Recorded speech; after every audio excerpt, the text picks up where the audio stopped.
మార్చి 10, 1928 9 ఏళ్ల వయసున్న Walter Collins అనే ఒక అబ్బాయి ఒక బ్రౌన్ కలర్ లంబర్ జాకెట్ని ధరించి బ్లాక్ కలర్ ట్రౌజర్స్ని ధరించి ఒక మంచి క్యాప్ పెట్టుకొని సినిమా చూడడానికని వెళ్ళాడు. అతను వెళ్ళిన ప్రాంతం మౌంట్ వాషింగ్టన్. ఇది లాస్ ఏంజలస్కి చాలా దగ్గరగానే ఉంటుంది. అయితే అలా సినిమా చూడడానికని వెళ్ళిన వాల్టర్ కాలిన్స్ మరెప్పుడు కూడా ఇంటికి రిటర్న్ అవ్వలేదు. అతని తల్లి అయిన క్రిస్టినీ కాలిన్స్ అదే నగరంలో టెలిఫోన్ ఆపరేటర్గా పనిచేస్తూ ఉంది. అతని కొడుకు తప్పిపోయిన 5 రోజుల తర్వాత మార్చి 15వ తారీఖున ఆమె పోలీస్ స్టేషన్లో కంప్లైంట్ ఇచ్చింది.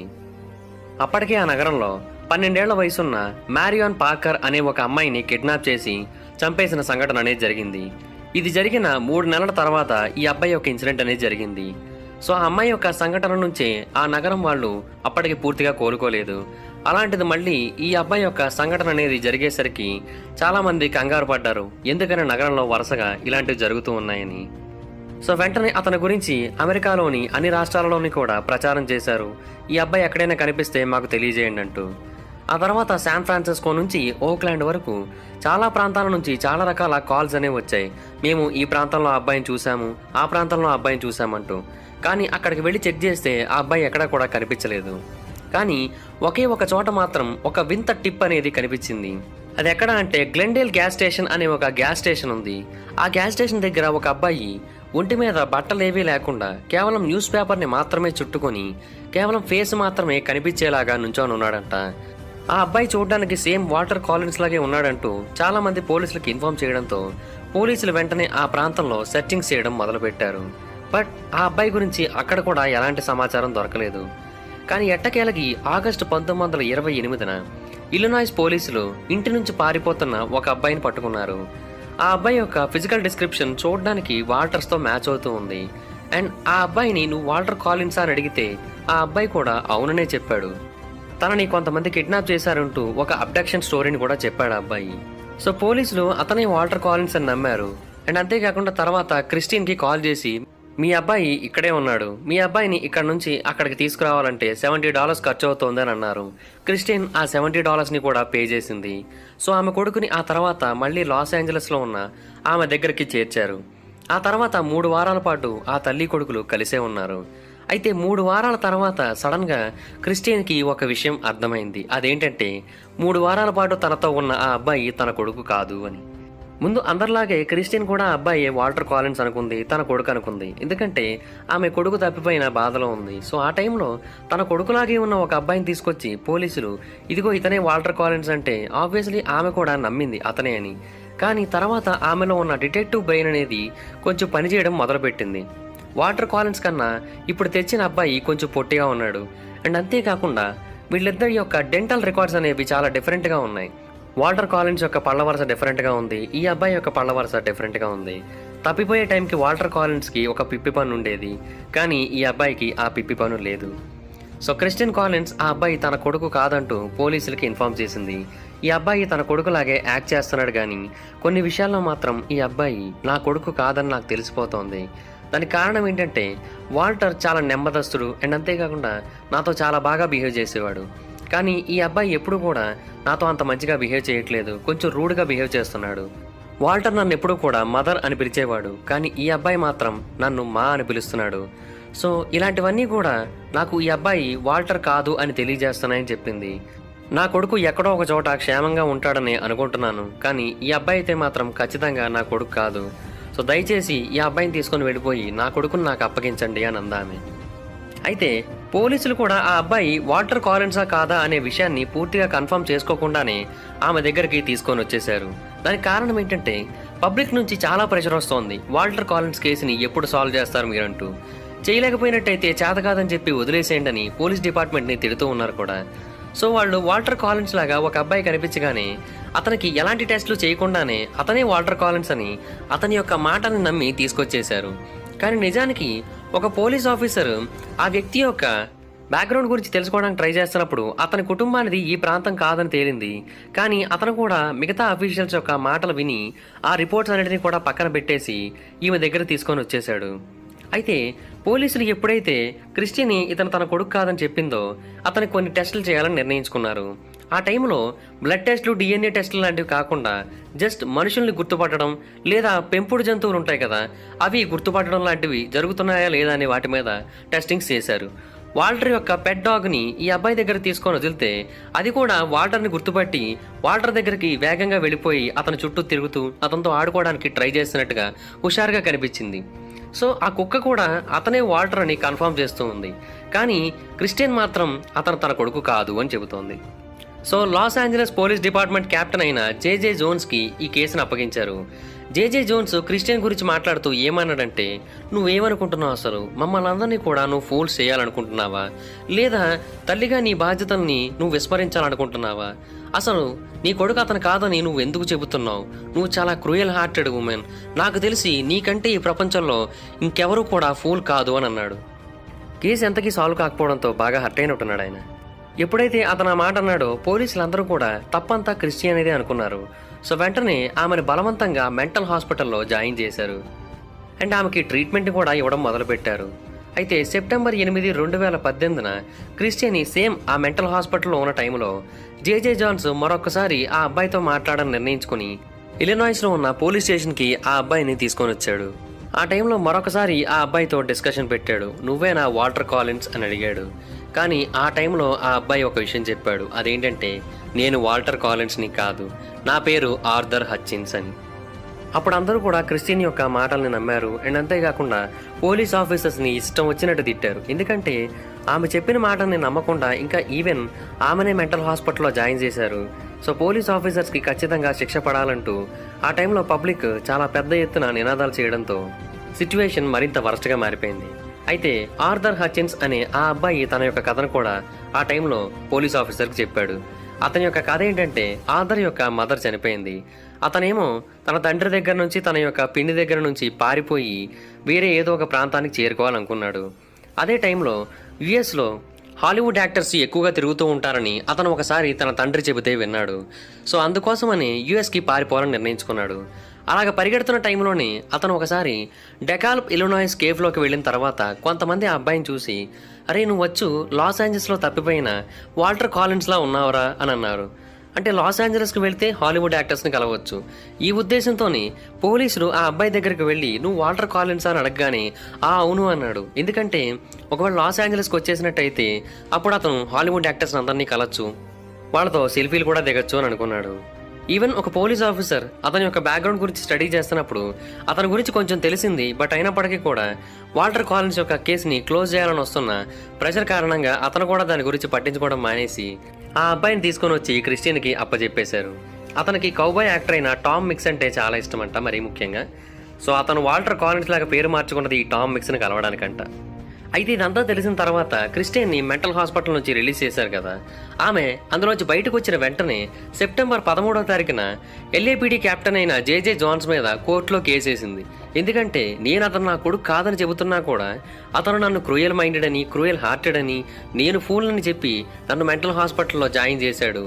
నేను పడిన మానసిక క్షోభకు గాను అతను వెంటనే జైలు కటకటాల వెనక్కి పంపాలని ఆమె కోర్టులో కేసేసింది.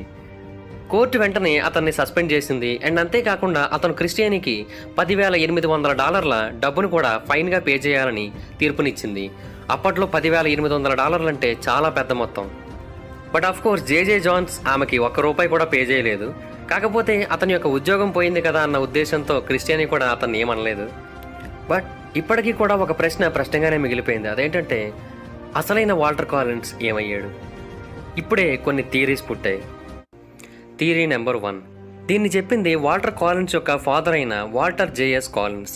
అతను ఎన్నో దొంగతనాల కేసుల్లో ఫాల్సమ్ జైలులో శిక్ష అనుభవిస్తూ ఉన్నాడు. అయితే ఆ వ్యక్తి చెప్పేది ఏంటంటే, నేను యుక్త వయసులో ఉన్నప్పుడు ప్రిజన్ క్యాఫెటేరియాలో పనిచేసినప్పుడు నా యొక్క రెస్పాన్సిబిలిటీ ఏంటంటే, ఎవరైనా ఇన్మేట్స్ తప్పులు చేసినట్టయితే వాళ్ళ యొక్క తప్పుల గురించి జైలర్కి తెలియజేసి వాళ్ళని కరెక్ట్గా వర్క్ చేసేలా చేయడం. అలా నేను నా జీవితంలో చాలామంది గురించి జైలర్కి ఇన్ఫార్మ్ చేశాను. వాళ్ళందరికీ కూడా నేను అలా ఇన్ఫార్మ్ చేయడం నచ్చలేదు. వాళ్ళలో కొంతమంది అయితే నాకు బద్ధ శత్రువులుగా కూడా మారిపోయారు. సో వాళ్ళలో ఎవరో ఒకరు జైలు నుంచి బయటకు వచ్చి నా మీద పగ తీర్చుకోవడం కోసం నా కొడుకైన వాల్టర్ని కిడ్నాప్ చేసి ఉండొచ్చు అని అతను చెప్పాడు. బట్ అది నిజమా కాదా అన్నది మాత్రం పూర్తిగా తెలియలేదు. సో ఆ టైంలోనే థియరీ నెంబర్ 2 పుట్టింది. ఈ థియరీ మనకి చెప్పేది ఏంటంటే, వాల్టర్ని పాథలాజికల్ కిడ్నాపర్ అయిన గార్డన్ స్టీవర్ట్ నార్త్కాట్ అనే ఒక వ్యక్తి కిడ్నాప్ చేసి చంపేశాడని చెబుతూ ఉంటారు. అది కూడా అతని యొక్క చికెన్ ఫామ్లో చంపేశాడని చెబుతూ ఉంటారు. క్రిస్టియన్ ఎప్పుడైతే జైలు నుంచి రిలీజ్ అయిందో అదే టైంలో లాస్ ఏంజలస్ డౌన్ టౌన్కి సుమారుగా 40 మైళ్ళ ఈస్ట్లో ఉన్న ఒక కోళ్ల ఫామ్ని ఇమిగ్రేషన్ ఆఫీసర్స్ క్లోజ్ చేయడం జరిగింది. దానికి కారణం ఏంటంటే ఆ కోళ్ల ఫారంలో కొన్ని రకాల ఇల్లీగల్ యాక్టివిటీస్ అనేవి జరుగుతూ ఉన్నాయని పోలీసులకి ఇన్ఫర్మేషన్ అందింది. ఆ ఇన్ఫర్మేషన్ ఏంటంటే కెనడాకి చెందిన ఒక వర్కర్ని అక్రమంగా అమెరికన్ బార్డర్ని దాటించి ఆ ప్రాంతంలో వర్క్ చేయిస్తున్నారని చెప్పారు. ఆ చికెన్ ఫామ్ గార్డన్ స్టీవర్ట్ నార్త్కాట్ అనే ఒక వ్యక్తికి చెందింది. అయితే ఆ ఫామ్లో జరిగిన మిగతా విషయాలు గనక గమనించినట్టయితే మన ఒళ్ళు గగురు పొడుస్తుందని చెప్పాలి. దానికి కారణం ఏంటంటే గార్డన్కి ఎందుకనో చిన్నప్పటి నుంచి కూడా ఆ ల్యాండ్ అంటే చాలా ఇష్టం. అందుకని పెరిగి పెద్దయిన తర్వాత తన ఫాదర్ని ఆ ల్యాండ్ని కొనమంటూ ఫోర్స్ చేశాడు. సో 1926లో ఆ ల్యాండ్ని గార్డన్ యొక్క ఫాదర్ అతనికి కొనేసి ఇచ్చాడు. అయితే ఆ తర్వాత గార్డన్ ఆ ప్రాంతంలో కోళ్ల ఫామ్ని నడుపుకుంటూ ఉండేవాడు. అయితే ఒకసారి అతను కెనడాకి వెళ్ళాడు. అక్కడ తన యొక్క సిస్టర్ అయిన వినిఫ్రెడ్ ఉంది. ఆమె కెనడాలోని సాస్కాటూన్ అనే ఒక ప్రాంతంలో నివసిస్తూ ఉంది. అయితే గార్డన్ యొక్క నెప్యూ కూడా అక్కడే ఉన్నాడు. ఆ నెప్యూ పేరు శాన్ఫోర్డ్ క్లార్క్. అతని వయసు 14 సంవత్సరాలు.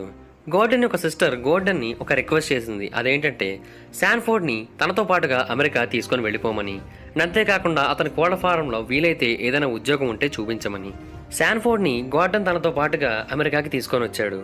అయితే అమెరికాకి తీసుకొని వచ్చిన తర్వాత శాన్ఫోర్డ్ని ఫిజికల్గా, ఎమోషనల్గా, సెక్సువల్గా అబ్యూస్ చేయడం మొదలుపెట్టాడు. అయితే శాన్ఫోర్డ్ మాత్రమే కాదు గార్డన్ చేతిలో చిక్కి ఇలా అబ్యూజ్కి గురైంది. అంతకుముందు గార్డన్ చేతిలో ఎంతోమంది అబ్బాయిలు ఇలాగే అబ్యూజ్కి గురయ్యి ఆ తర్వాత మర్డర్ అయ్యారు. గార్డన్కి ఒక ప్యాటర్న్ ఉంది. ఆ ప్యాటర్న్ ప్రకారం చాలామంది అబ్బాయిల్ని లేదా అమ్మాయిల్ని కిడ్నాప్ చేసి వాళ్ళందరినీ కూడా చంపేసి ఆ తర్వాత వాళ్ళ యొక్క బాడీస్ని క్విక్ లైమ్లో కలిపేసి ఆ నేలలోనే పాతేసేవాడు. ఆగస్టు 1928న శాన్ఫోర్డ్ 19 ఏళ్ల వయసున్న తన యొక్క అక్క అయిన జెస్సీ క్లార్క్ తనను కలవడానికి వచ్చినప్పుడు ఇక్కడ జరుగుతున్న వాటన్నిటి గురించి ఇన్ఫార్మ్ చేశాడు. జెస్సీ వెంటనే ఈ విషయం గురించి తన తల్లైన విన్ఫ్రెడ్కి తెలియజేసింది. విన్ఫ్రెడ్కి ఎప్పుడైతే ఈ విషయాలన్నీ కూడా తెలిసాయో ఆమె తన బ్రదర్ అని కూడా ఆలోచించకుండా వెంటనే అమెరికన్ కౌన్సిల్ వాళ్ళకి ఈ విషయం గురించి తెలియజేసేసింది. గార్డన్ తన తమ్ముడిని అక్రమంగా అమెరికాకి స్మగ్గిల్ చేశాడని కూడా ఇన్ఫార్మ్ చేసింది. సో ఇన్వెస్టిగేటర్స్ గార్డన్ యొక్క చికెన్ ఫామ్ దగ్గరకు వచ్చి ఇన్వెస్టిగేట్ చేయడం మొదలుపెట్టారు. ఆ టైంలో అతనితో పాటుగా అతని తల్లి కూడా కనిపించింది. ఆమె పేరు సరా లూయిస్ నార్త్కాట్. వీళ్ళిద్దరూ కూడా ఆ ప్రాంతం నుంచి పారిపోవడానికి ట్రై చేశారు. పోలీసులు ఆ ప్రాంతానికి వెళ్ళిన తర్వాత ఆ చికెన్ ఫామ్ నేలలో కొన్ని ప్రాంతాలలో రక్తపు మరకలన్నీ కనిపించాయి. కొన్ని ప్రాంతాలలో మట్టిని చాలాసార్లు తవ్వి మళ్లీ పూడ్చినట్టుగా కనిపించింది. శాన్ఫోర్డ్ని పోలీసులు కాపాడారు అండ్ వాళ్ళ దగ్గరికి తీసుకొని వెళ్ళి అక్కడ ఏం జరిగిందో తెలుసుకోవడానికి ట్రై చేశారు. పోలీసులు శాన్ఫోర్డ్ని ఒక పక్క దర్యాప్తు చేస్తూనే మరొక పక్క ఆ కోళ్ల ఫారం మొత్తాన్ని కూడా పరిశోధన చేస్తుండగా వాళ్ళకి సదరన్ కాలిఫోర్నియాలో మిస్ అయిన కొంతమంది అబ్బాయిల యొక్క వస్తువులు అనేవి కనిపించాయి. ఆ వస్తువులలో బాయ్ స్కౌట్ బ్యాడ్జెస్ ఉన్నాయి, లైబ్రరీ బుక్స్ ఉన్నాయి, ఈవెన్ వాళ్ళ పేరెంట్స్ కని రాసుకున్న లెటర్స్ కూడా ఉన్నాయి. అప్పట్లో ఒక కేసు బాగా పాపులర్ అయింది. ఆ కేసులో 2 అబ్బాయిలు ఉంటారు. వాళ్ళ పేరు నెల్సన్ విన్స్లో, లూయిస్ విన్స్లో. వీళ్ళిద్దరూ కూడా పొమోనా అనే ఒక ప్రాంతంలో మిస్ అయ్యారు. అలాగే ఆల్విన్ గోతియా అని పిలువబడే ఒక మెక్సికన్ అబ్బాయి కూడా మిస్ అయ్యాడు. వీళ్ళందరూ కూడా వేరు వేరు ప్రాంతాల్లో మిస్ అయ్యారు. కానీ వాళ్ళందరికీ సంబంధించిన రిమైన్స్, వాళ్ళందరికీ సంబంధించిన వస్తువులు ఈ ప్రాంతంలో దొరికాయి. సెప్టెంబర్ 15, 1928న శాన్ఫోర్డ్ ఇన్వెస్టిగేటర్స్కి ఏమని చెప్పాడంటే, నేను ఆ ప్రాంతంలో చాలామంది అబ్బాయిని చూశాను. వాళ్ళందరినీ కూడా వాళ్ళు టార్చర్ పెట్టి అబ్యూస్ చేసి ఆ తర్వాత చంపేశారు అని చెప్పాడు. సో మిస్ అయిన మొత్తం అందరు అబ్బాయిల యొక్క ఫొటోస్ని కూడా శాన్ఫోర్డ్ ఎదురుగా ఉంచి వీళ్ళలో ఎవరినైనా సరే నువ్వు ఆ ప్రాంతంలో చూసావా అని అడిగితే అతను కొంతమందిని గుర్తుపట్టాడు. అలాగా శాన్ఫోర్డ్ పాజిటివ్గా ఐడెంటిఫై చేసిన వాళ్ళలో వాల్టర్ కాలిన్స్ కూడా ఉన్నాడు. ఈ విషయాలన్నీ విన్న తర్వాత పోలీసులు గార్డన్ని మరియు సరాని అరెస్ట్ చేయడం ట్రై చేశారు. వాళ్ళిద్దరూ పారిపోవాలనుకున్నా కూడా కుదరలేదు. కెనడాలోని క్యాల్గరీ అనే ప్రాంతంలో దొరికేశారు. సో వాళ్ళను మళ్ళీ యునైటెడ్ స్టేట్స్కి తీసుకొని వచ్చి వాళ్ళని కోర్టులో ఉంచారు. ఇనీషియల్గా అతను ఏం చెప్పాడంటే నేను 9 మందిని చంపానని చెప్పాడు. బట్ అందులో 6గురికి సంబంధించి ఆధారాలు అనేవి అతని యొక్క ఫామ్లో ఎక్కడా కూడా దొరకకపోవడం వల్ల కేవలం 3గురిని చంపినందుకు గాను మాత్రమే అతని మీద ఆధారాలు ఉన్నందువలన ఆ 3 మర్డర్స్ కోసమని అతనికి శిక్షను విధించారు. వాల్టర్ కాలిన్స్ యొక్క మరణం గురించి ఇతనికి శిక్ష అనేది పడలేదు. సో అతనికి ఉరిశిక్ష విధించారు. అక్టోబర్ 2, 1930వ తారీఖున అతన్ని ఉరివేసి చంపేశారు. అయితే గార్డన్కి అయితే ఉరిశిక్ష వేశారు కానీ అతని యొక్క తల్లికి మాత్రం ఉరిశిక్ష వేయలేదు.